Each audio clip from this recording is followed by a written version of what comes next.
जरा एक बधाई तो दे दें हम विश्वास सारंग जी को, उनका विश्वास जो था उनके नाम स्वरूप वो कामयाब होता हुआ दिखाई दे रहा है। इस बार आप 29 की 29 सीटें जीत सकते हैं, छिंदवाड़ा भी। विश्वास जी,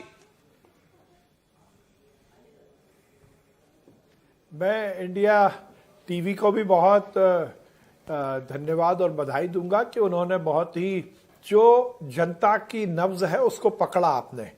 और जैसा सौरभ जी मैंने पहले ही कहा था कि ये हमारा विश्वास है, दृढ़ विश्वास है कि मोदी के पक्ष में मध्य प्रदेश समेत पूरे देश की जनता है।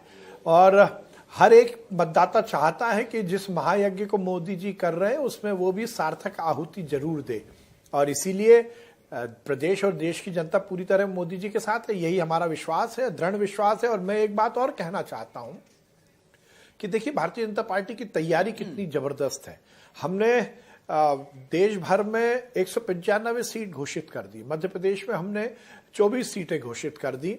अब तो चुनाव आते आते यहां सीटों का मार्जिन बढ़ने का ही मामला है।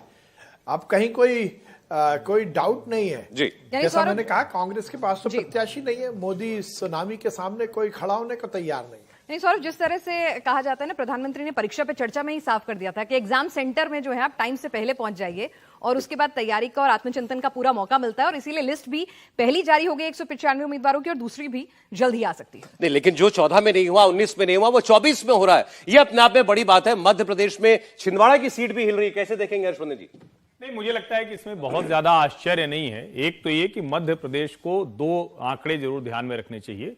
4 सीटों को छोड़ दें तो मध्य प्रदेश की सभी सीटों पर भारतीय जनता पार्टी की जीत का आंकड़ा 1 लाख से ज्यादा रहा है, यानी अंतर जो उनका रहा है सिर्फ 4 सीटें हैं। दूसरा, छिंदवाड़ा एक ऐसी सीट है जिस पर कमलनाथ का प्रभाव लगातार घटता रहा है, यानी अगर आप धीरे धीरे देखें तो हर चुनाव में वो नीचे आता रहा है। और जिस तरह से एक खबर उड़ी कि कमलनाथ तो खुद ही ठिकाना खोज रहे हैं, खुद ही चाह रहे हैं कि किसी तरह से भारतीय जनता पार्टी में चले जाएं, तो शायद ज्योतिरादित्य सिंधिया की जो 2019 वाली गति है उसको वो प्राप्त होते हुए दिख रहे हैं। और उनके लिए तो इधर कोई रास्ता भी नजर नहीं आ रहा। और अगर दिग्विजय की राजनीति की बात करें, क्योंकि उनके क्षेत्र में भी यहां पर कुछ बचता हुआ नजर नहीं आ रहा है, क्लीन स्वीप तो है ही, लेकिन उनकी राजनीति अब यहां से कहां जाएगी? सब बयान बहादुर बन के रह जाएंगे। दिग्विजय सिंह और कमलनाथ ये दोनों भूतकाल हो चुके हैं, भविष्य इनका नहीं है, वहां किसी भी तरह से वो बचे नहीं है। जी, समीर जी, कुछ भी सीट पर हैरानी हो तो बताएं।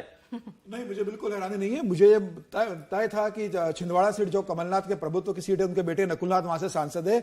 इस बार भारतीय जनता पार्टी वहां जीतने जा रही है और कमलनाथ भी इस बात को जानते हैं, नकुलनाथ भी इस बात को जानते हैं। और शायद इसी कारण नकुलनाथ ने अभी तक छिंदवाड़ा के अंदर अपने कार्यकर्ताओं से यह नहीं कहा कि मैं कांग्रेस के टिकट पर चुनाव लड़ने जा रहा हूं।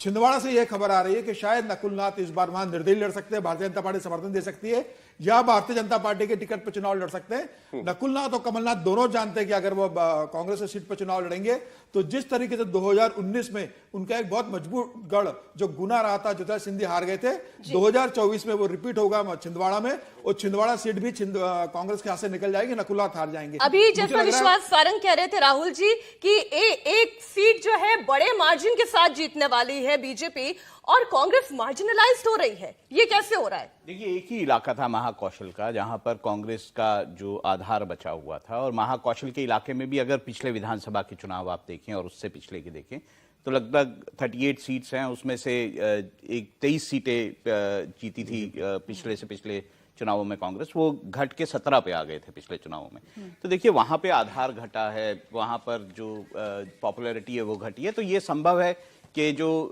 सीट है कमलनाथ जी की, वो इस बार जो है वो बीजेपी जीत जाए, बिकॉज बहुत सारे समय से ये देखा गया है कि कमलनाथ और उनका परिवार जो है उस सीट पे चाहे जो भी वेव रही हो वो जीतते आए हैं, लेकिन इस बार ऐसा लगता है कि वो शायद जो रिकॉर्ड है वो टूट जाए। जी, एक कमेंट छिंदवाड़ा पर ही, भावेश, क्या बदल रहा है ऐसा इस बार छिंदवाड़ा में? फिर राजस्थान की बात करते हैं।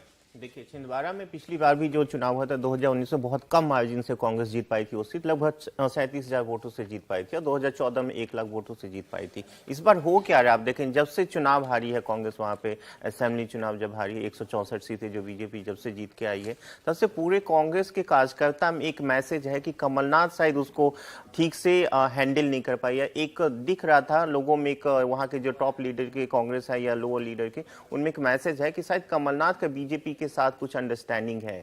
तो कमलनाथ के खिलाफ छिंदवाड़ा में एक अच्छा खासा एक जो कांग्रेस के कार्यकर्ताओं में बहुत माहौल है, जिसके वजह से आप देखेंगे उस कांग्रेस यदि वहां पे कोई और कैंडिडेट दे तो हो सकता है बेटर परफॉर्म करे, जीतेगी नहीं फिर भी लेकिन बेटर परफॉर्म करे, लेकिन कमलनाथ के खिलाफ अच्छा खासा यानी अंडरस्टैंडिंग बीजेपी के साथ। यही वजह है कि जब देखिए ये सर्वे तो उससे पहले हो गया था, लेकिन यही वजह कि शायद कमलनाथ खुद ही अपना ठिकाना ढूंढ रहे थे कि बीजेपी के साथ अंडरस्टैंडिंग बन पाए या नहीं बन पाए, लेकिन कार्यकर्ताओं में एक मैसेज जरूर कन्वे हो गया है और उसका सीधा सीधा असर छिंदवाड़ा पर होता हुआ हमें नजर आ रहा है।